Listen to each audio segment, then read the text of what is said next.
বাংলাদেশের যে প্রধান আরেকটি রাজনৈতিক দল, জাতীয়তাবাদী দল, যেটা বিএনপি সংক্ষেপে বলা হয়, সেই রাজনৈতিক দলটি কিন্তু এই ব্যাপারে তাদের মতামত প্রকাশ করেনি, এবং তারা আওয়ামী লীগ নিষিদ্ধ হোক সে ব্যাপারে তাদের যুক্তি ছিল আইনি প্রক্রিয়ার মাধ্যমে। কিন্তু হঠাৎ করেই বাংলাদেশের যে কথিত ছাত্র জনতা যারা এই বিপ্লব বা এই যে আসলে বিপ্লব নয়, সেটি একটি ষড়যন্ত্র এবং সন্ত্রাসী হামলা, সেই ষড়যন্ত্রকারীরা আবার রাস্তায় নেমে আওয়ামী লীগকে নিষিদ্ধের দাবি তুলেছে। দুটি কারণ এখানে। একটি হলো যে বাংলাদেশের আওয়ামী লীগ রাজপথে নামা শুরু করেছিল, তারা বিভিন্ন মিছিল, মিটিং বা বিভিন্ন রাজনৈতিক কর্মসূচি পালন শুরু করেছিল। ইভেন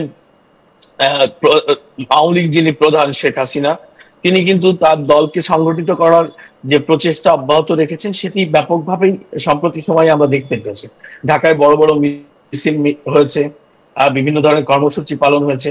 এইগুলোতে মূলত আতঙ্ক তৈরি করেছে তাদের মধ্যে, যারা এখন ক্ষমতাসীন সরকার আছে বা ক্ষমতাসীন আছে, তারাই মূলত তাদের যে শক্তি, কথিত ছাত্র জনতা, সেটি তাদেরকে দিয়েই একটি প্রতিবাদ করিয়ে এই আওয়ামী লীগকে নিষিদ্ধ করেছে। অ্যাকচুয়ালি বাংলাদেশে এই যে কথিত ছাত্র জনতা বা যাদেরকে বলা হচ্ছে, তাদের কোনো জনসমর্থন নেই, তাদের জনসমর্থন 1-2% না।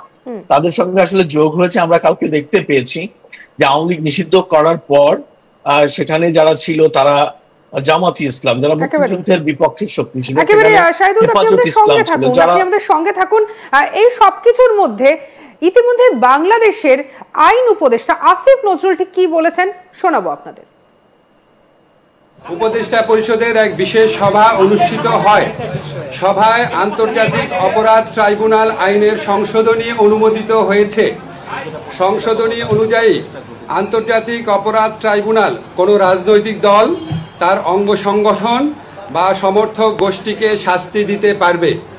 উপদেষ্টা পরিষদের বৈঠকে আন্তর্জাতিক অপরাধ ট্রাইব্যুনালে বাংলাদেশের আওয়ামী লীগ ও তার নেতাদের বিচার কার্য সম্পন্ন না হওয়া পর্যন্ত দেশের নিরাপত্তা ও সার্বভৌমত্ব রক্ষা, জুলাই আন্দোলনের নেতাকর্মীদের নিরাপত্তা এবং আন্তর্জাতিক অপরাধ ট্রাইব্যুনালের বাদী ও সাক্ষীদের সুরক্ষার জন্য সন্ত্রাস বিরোধী আইনের অধীনে সাইবার স্পেস সহ আওয়ামী লীগের যাবতীয় কার্যক্রম নিষিদ্ধ করার সিদ্ধান্ত গ্রহণ করা হয়েছে।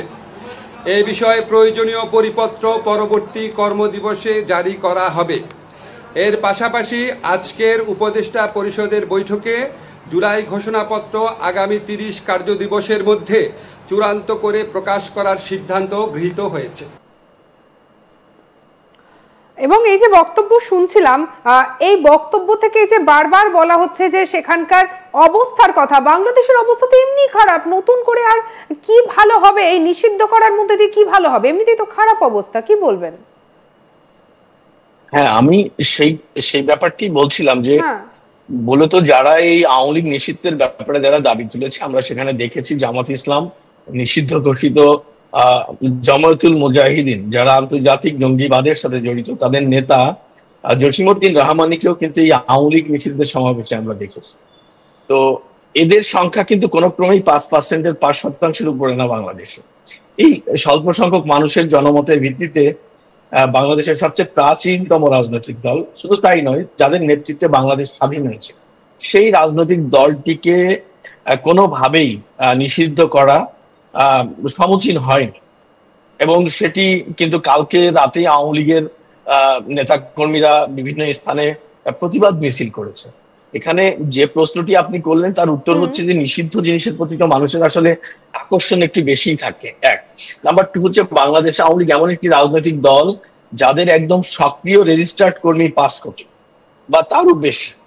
সেই 5 কোটি মানুষের রাজনৈতিক দলকে আপনি চাইলেই নিষিদ্ধ করতে পারেন না, আর নিষিদ্ধ করলেই তারা চুপসে যাবে বা পালিয়ে যাবে, তার কোনো সুযোগ নেই। এখানে মূলত এই যে আসিফ নজরুল সাহেব যেটা বললেন যে নিরাপত্তার বিষয়গুলো, যেমন উনি বলেছেন যে জুলাই আন্দোলনের যারা নেতৃত্ব দিয়েছেন বা কর্মী, তাদের নিরাপত্তা, আন্তর্জাতিক যুদ্ধ অপরাধ ট্রাইব্যুনালের নিরাপত্তা, সাক্ষীদের নিরাপত্তা, নানা ইস্যু বলেছেন। এরা কারা? এরা মূলত কি সন্ত্রাসবাদের মাধ্যমে বাংলাদেশ একটি জঙ্গি কায়েমি সত্যবাদী রাষ্ট্র ব্যবস্থা তারা প্রতিষ্ঠিত করেছে। এই শ্রেণীটি তাদের নিরাপত্তার স্বার্থেই মূলত আওয়ামী লীগকে নিষিদ্ধ করেছে। কারণ আওয়ামী লীগ তো প্রতিবাদের দল, রাজপথের দল, তাদের দল কিন্তু সমর্থনের একটি দল, এবং এটা কৃষক, শ্রমিক, মেহনতি মানুষের দল। 1971 সালের মুক্তিযুদ্ধের ইতিহাস যদি আপনি পড়ে থাকেন, দেখবেন লুঙ্গি পরা মানুষ যারা কখনো প্যান্ট পরেনি, তাদের হাতে বন্দুক ছিল, তারা বাংলাদেশের মুক্তিযুদ্ধ করেছে। আর তখনকার টাই শুট পরা লোকজনগুলো বা প্যান্ট পরা লোকজনগুলো কিন্তু রাজাকার ছিল, তারা কিন্তু পাকিস্তানের পক্ষে অবস্থান নিয়েছিল। সুতরাং জনমানুষের দল, গণমানুষের দল, সেই দলকে নিষিদ্ধ করলে তাদের কিছু যায় আসে না। আর আমি তো যেটা বললাম যে 5 আগস্ট তাদেরকে নিষিদ্ধ করা হয়েছে, এটা আনুষ্ঠানিকতা ছিল না, কিন্তু এখন আনুষ্ঠানিকভাবে তারা ঘোষণা করেছে, তাদের বিচার হচ্ছে। কিসের বিচার হচ্ছে? 3200 পুলিশ মারা গেছে বাংলাদেশে এই জুলাই আগস্টে, তাদের তো বিচার নিয়ে কোনো প্রশ্ন নেই। বিচার হচ্ছে কাদের? যারা বলা হচ্ছে পুলিশ যাদের মেরেছে। তো সেটা তো অমীমাংসিত একটি বিষয়, সেই বিষয়টি সুরাহা না হওয়া পর্যন্ত আপনি বাংলাদেশের প্রধান রাজনৈতিক দলটাকে নিষিদ্ধ করলেন, এটা কোনো যৌক্তিকতা নেই। এটি মূলত জামাত, বিএনপি, হেফাজত অর্থাৎ আওয়ামী লীগ বিরোধী শক্তি, তাদের দাবির একটা প্রতিফলন। কারণ এই যে সরকার, অন্তর্বর্তীকালীন সরকার যাদেরকে বলা হচ্ছে ডক্টর ইউনূসের নেতৃত্বে, এদের তো কোনো জনসমর্থন নেই, এরা কোনো পলিটিশিয়ান না, পলিটিক্স এর সাথে এদের কোনো সম্পৃক্ততা নেই। সুতরাং এদের কোনো পার্সোনাল উইংস নেই যারা তাদেরকে সেফ করবে, সেফ গার্ড হিসেবে কাজ করবে। এদের হচ্ছে সেনাবাহিনী এবং এই জনতা। সেনাবাহিনী নিউট্রাল, তারা দেশের কোনো জনতার বিরুদ্ধে গুলি চালাচ্ছে না বা তাদের কোনো প্রোটেস্ট কে তারা বাধা দিচ্ছে না। কিন্তু এদের একটা ভয় হচ্ছে যে তারা যে অন্যায়টি করেছে 2024-এর আগস্ট জুলাইয়ে, তার বিচারের মুখোমুখি তাদেরকে হতে হবে আওয়ামী লীগ ফিরলে। তো যে আওয়ামী লীগ যদি নির্বাচনে অংশ না নিতে পারে, তাহলে তারা ক্ষমতায় আসবে না, তাদেরকে জন্য নির্বাচন থেকে দূরে রাখার জন্য একটা ভয় কাজ করছে। আপনি আমাদের সঙ্গে থাকুন। এই যে ভয় কাজ করার যে বিষয়টা, এই ভয়টা ঠিক কতটা গভীর, এবার আমরা আলোচনা করব ঠিক সেই বিষয়টা নিয়ে। এই যে আওয়ামী লীগ, এই আওয়ামী লীগকে নিয়ে দিনের পর দিনের টানাপোড়েন, এবং বিভিন্ন যে রাজনৈতিক দলগুলো রয়েছে, এবারে সেই রাজনৈতিক দলগুলো বিগত 3 দিন ধরে নানা কর্মসূচি করেছে, তারা বিভিন্ন প্রোটেস্ট করেছে, এমনকি শাহবাগ ব্লকেট বলেও তারা একটা কর্মসূচি করে, এবং তারা দাবি করে আসছিল যে আওয়ামী লীগকে নিষিদ্ধ ঘোষণা করা হোক। তো এক্ষেত্রে ফায়দাটা কার যদি বলি, তাহলে নিঃসন্দেহে বলা যেতে পারে অন্তর্বর্তী সরকারের। কারণ অন্তর্বর্তী সরকার বলেছিল ঠিক আছে, আমরা বিষয়টা দেখছি, এবং আপনারা যা চাইছেন এই যে নিষিদ্ধ ঘোষণা করা, এই বিষয়টা যথাযথ গুরুত্ব দিয়ে দেখা হবে।